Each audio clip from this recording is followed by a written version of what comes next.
The creation of the birth control pill in 1960 can be attributed in great deal to Margaret Sanger, a New York woman born in 1879. Margaret discovered the value of birth control after her mother's 18 pregnancies and consequential early death. She dreamt early on of a magic pill that would be effective and easy to consume. Sanger continued to develop this idea while challenging the Comstock Laws, a series of federal laws established in 1873 that prohibited the sending of any obscene, lewd, and/or lascivious material through the mail. This included contraceptives and information about contraceptives. In 1936, the Comstock Laws were modified after Margaret filed a lawsuit against the U.S. confiscation of diaphragms sent from Japan. The Supreme Court ruled that doctors needed to receive contraceptives and contraceptive information so that patients in whom childbirth would present a serious health risk could avoid pregnancy. In the 1940s, the diaphragm was considered the most successful birth control in existence. That being said, many women refrained from using this type of contraceptive because it was costly and required a visit with a physician. Most relied on cheaper methods, like Lysol douches, before realizing their potential harm. In the 1950s, improvements in condoms and further research of douches made condoms the most popular birth control choice. However, the accessibility of contraceptives was still heavily restricted around the nation. 30 states still enforce variations of the Comstock Laws. It was a felony in Massachusetts to exhibit, sell, prescribe, provide, or give out information on birth control, and it was a crime in Connecticut for a couple to use any form of contraception. The 1950s marked an important decade for Margaret Sanger and her birth control pill. At a dinner party in 1951, Sanger met Gregory Pincus, a doctor at the Worcester Foundation for Experimental Biology. Thinking it might be possible through hormones, Pincus agreed to take on Margaret's search for the magic pill, but he warned that the project would need a lot of funding.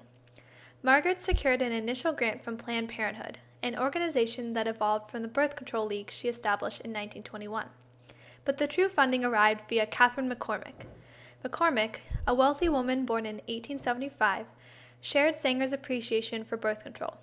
Catherine vowed not to have children after her husband was diagnosed with schizophrenia. In 1953, she decided to fund the entire undertaking. By this time, George Pincus had already determined that the hormone progesterone worked as an anti-ovulant in rats and rabbits. In 1955, Pincus partnered with John Rock to test the hormone in a human trial. Rock was an obstetrician who focused on contraception and even co-authored Voluntary Parenthood, a 1949 book that explained the methods of birth control.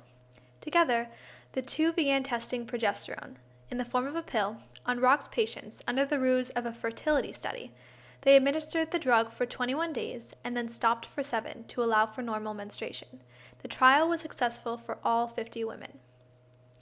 Rock and Pincus chose to administer Enovid, the progesterone pill synthesized by chemist G.D. Searle, in more extensive human trials in 1956 and 1957. Due to the restrictive contraception laws in Massachusetts, the trials were moved out of the country, and the drug was tested amongst women in San Juan, Puerto Rico, Haiti, and Mexico City.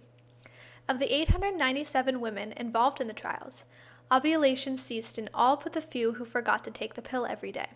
However, the pill did cause some side effects, such as nausea, bloating, weight gain, and depression. These were noted but not considered serious. Enovid was FDA approved to treat menstrual disorders in 1957. The label was required to say that the pill stops ovulation. By 1959, 500,000 women in America were using Enovid for apparent menstrual problems, but many asked for the drug knowing of the birth control effects. Enovid was FDA approved as a contraceptive in May of 1960. It was to be the first drug administered to purely healthy people. By 1962, 1.2 million American women were on the pill. That number jumped to 2.3 million in 1963. In a select few, serious side effects, like blood clots and heart attacks, seemed to be a result of the pill, but G.D. Searle claimed that there was no concrete evidence linking those ailments to Enovid. The safety of the birth control pill wasn't truly challenged until the pill hearings in the early 70s. As a result of the hearings, all companies that sold a version of the pill had to include all possible side effects on their labels, but even that only deterred female buyers for a short while. In 1973, the number of users climbed to 10 million American women, and the pill remained the birth control of choice. These huge numbers were despite the lingering birth control restrictions. Married couples in certain states weren't allowed to use contraceptives until Griswold v. Connecticut in 1965.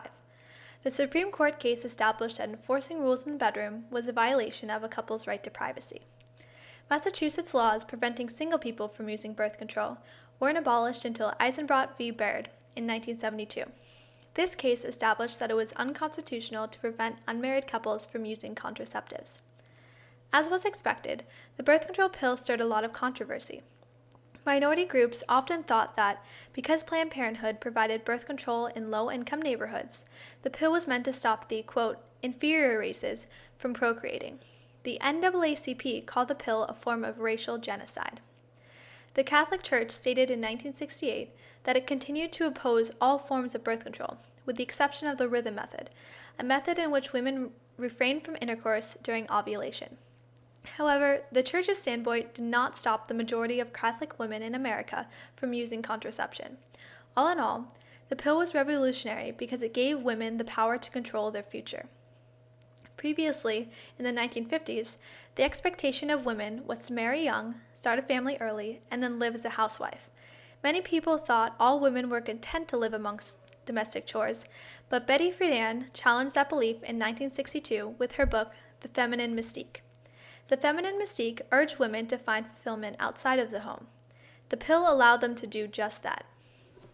The pill for me didn't immediately fix anything in terms of my relationship with my husband or improve it in that sense. What it gave to me was the sense of ownership of myself, which at that point in my life was very, very important. I could foresee at the age of 23 having another baby and another baby and another baby. And I was very disturbed myself about the loss of who I was, the loss of the investment that I'd made in my education, any future for me. Now that was considered a selfish motive at that time, but that's how I felt. And so the idea that I could do something that would give part of me back to me was very important. And my husband was quite happy for me to use the pill. It wasn't a secret at all. And I think he was probably relieved because it took that burden away. So all in all, I think it was very, very positive. More women began to invest in their education and careers now that pregnancy wouldn't disrupt their plans. In 1968, 30% of 20 to 21-year-old women said that they'd be working at age 35. That number jumped to 65% in 1975 and continued to grow into the 1980s. For people born between 1946 and 1965, the ratio of women to men with college degrees rose from 0.65 to nearly 1-to-1. More women started enrolling in medical school, law school, dental school, and MBA programs. In 1970, less than 5% of law school freshmen and 10% of medical school freshmen were female. In the 1990s, those numbers rose to 45% and 40% respectively. Other factors fueled this change in the professional workforce, like employment legislation and the new feminist movement, but the birth control pill was an undeniable contributor. The pill was special in that it provided not only professional freedom, but also a new sexual freedom. I think the availability of the pill changed sexual behaviors immensely. Sex came out in the open. At that point, people did talk about sex, and not just girls among girls. There was a freedom to talk with boys about sex because you weren't defining yourself as a bad girl anymore if you chose to be sexually active or to talk about it. Those categories didn't apply as much. At least they weren't the assumption like they had been even 5 years earlier, so that you could still think of yourself as a nice girl and a girl who had a future and a girl who intended to have a career, and talk openly with boys about sex and whether you intended to have sex with him or anyone else for that matter. Today, The birth control pill continues to be widely used amongst American women. The market has grown to include 40 different brands and ubiquitous advertisements that didn't exist in the 1960s. The first magazine ad for the birth control pill didn't appear until 1992. The dosage of the pill is 1/10 of what it was in the 1960s, and some women nowadays take advantage of the increased safety. Many start on the pill not for its birth control purposes, but for its side effects, like the treatment of acne, improvement of mood, and predictability of menstruation. The pill is also known to reduce the risk of ovarian and uterine cancer. Workforce trends inspired by the pill have continued into today's labor market. In 2010, 58.6% of women 16 and older were working or looking for work. 66 million were employed, and 73% of those women were working full-time. 30% of women 25 and older had received a bachelor's degree or higher, the same percentage as men. 51% of workers in high-paying management and professional jobs were women. Most telling, though, is the average age at which a woman in America has her first child. The average age in the late 1960s, 23, has since continued to rise. In 2008, the average age was around 28. The birth control pill was a groundbreaking invention in 1960. It provided and continues to provide women with the power to control their body and their future.